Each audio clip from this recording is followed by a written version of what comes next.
अस्सलाम वालेकुम, मैं हूं फरहान निज़ाम और आप देख रहे हैं निज़ाम की हकीकत फराज के साथ। मकतूल अमीर बलाच टीपू के कत्ल में अहम इंकशाफात मंजर आम पर आए हैं। उनका बहुत ही करीबी दोस्त जो कहता है कि मेरा कई सालों से मकतूल अमीर बलाच टीपू के साथ मिलना जुलना है और घर जैसी बात है।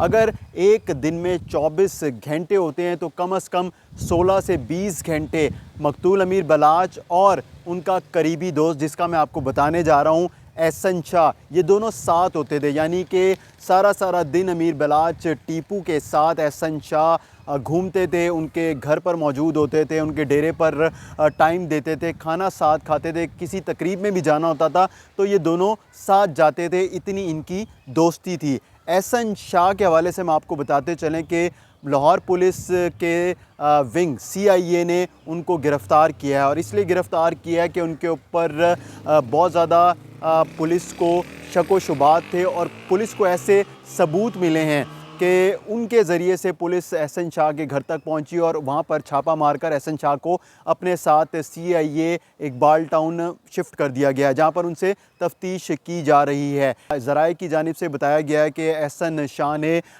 तमाम तर जो ये सारा वाक़या पेश आया जब कातिलाना हमला किया गया अमीर बलाच टीपू के ऊपर शादी की तकरीब में, तो इसकी तमाम तर जो इन्फॉर्मेशन मालूमात थी वो सऊदीया से एहसन शाह फ़राहम करते रहे मुल्ज़िमान को, और वो ये बताते रहे कि कब अमीर बलाच टीपू अपने घर से निकलेगा और उसके गनमैन कितने होंगे और उनके साथ असला कौन सा होगा और वो कब तकरीब में पहुंचेगा। तो ये तमाम तर जो इंकशाफात हैं और जो ये चीज़ें सामने आ रही हैं ये पुलिस की जानिब से बताई जा रही। और पुलिस ने एक शख्स को हिरासत में लिया है, मलिक सुहेल को, और उससे जब तफ्तीश की तो उसने बताया कि वो जो करीबी दोस्त है अमीर बलाच टीपू का, एहसन शाह, उसको तीफ़ी भट्ट से मिलवाता रहा। तीफ़ी और गोगी भट्ट को नामज़द करवाया गया मुकदमे में, कातिलाना हमले में जिसमें अमीर बलाच कत्ल हुए हैं उनके अहले खाना की जानिब से। और अभी तक पुलिस टीपू और गोगी तक नहीं पहुंच सकी है। हाँ, मलिक सुहेल और एक और शख्स को हिरासत में लिया है, जिसके बाद उन्होंने एहसन शाह को गिरफ़्तार किया है।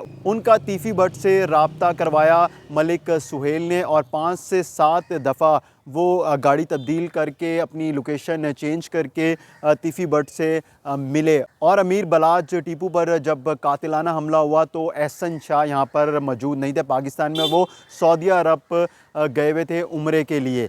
एहसन शाह के बारे में बताया जा रहा है कि उन्होंने वहाँ से मुल्ज़िमान को अपडेट किया तमाम तर एक्टिविटीज़ के हवाले से अमीर बलाच टीपू की, और एहसन शाह ख़ुद भी ये बता चुके हैं कि उनको उस वक्त पता चला जैसी कातिलाना हमला हुआ तो उधर जो शख्स एक मौजूद था बलाच के साथ, उन्होंने उनको फ़ोन करके कहा कि बलाच भाई जो हैं वो कत्ल हो गए हैं। तो एहसन शाह जो थे वहाँ से भी हर पल की अपडेट ले रहे थे कि मकतूल अमीर बलाच अब कहाँ पहुँचे हैं, किधर गए हैं, और जब तक ये हमला नहीं हो गया था उस वक्त तक वो राब्ते में थे। एहसन शाह को अब पुलिस ने CIA मुंतकिल किया है और वहाँ पर उनसे तफ्तीश की जा रही है। इस हवाले से उनके घर वालों ने भी तस्दीक कर दी गिरफ़्तारी की और उनका कहना है कि पुलिस की भारी नफरी उनके घर, जहाँ पर रावी रोड पर उनका घर वाक़ है, वहाँ पर आई थी। और मकतूल अमीर बलाच के करीबी दोस्त, जिनका कई सालों से अमीर बलाच टीपू के साथ बहुत ज़्यादा घरेलू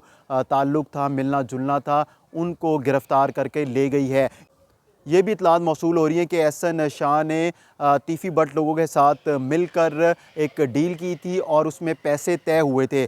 5 करोड़ रुपए की इतलात मौसूल हो रही हैं। 50 लाख रुपए ये कहा जा रहा है कि एडवांस एहसन शाह ले चुके थे। अब इसमें कितनी हकीकत है इस हवाले से भी कुछ कहा नहीं जा सकता, क्योंकि पुलिस इस रास्ते पे चलकर मज़ीद काम कर रही है और मज़ीद हम देखेंगे कि इंकशाफात मंजर आम पर आएंगे। लेकिन अगर ऐसा था तो अमीर बलाच टीपू तो ऐसा लड़का था और ऐसा दोस्त था कि वो 5 करोड़ की जगह 15 करोड़ दे देता अगर एहसन शाह अपने मकतूल और जिगरी दोस्त अमीर बलाच टीपू से मांगता। हमें इजाज़त दीजिए, खुदा हाफ़िज़।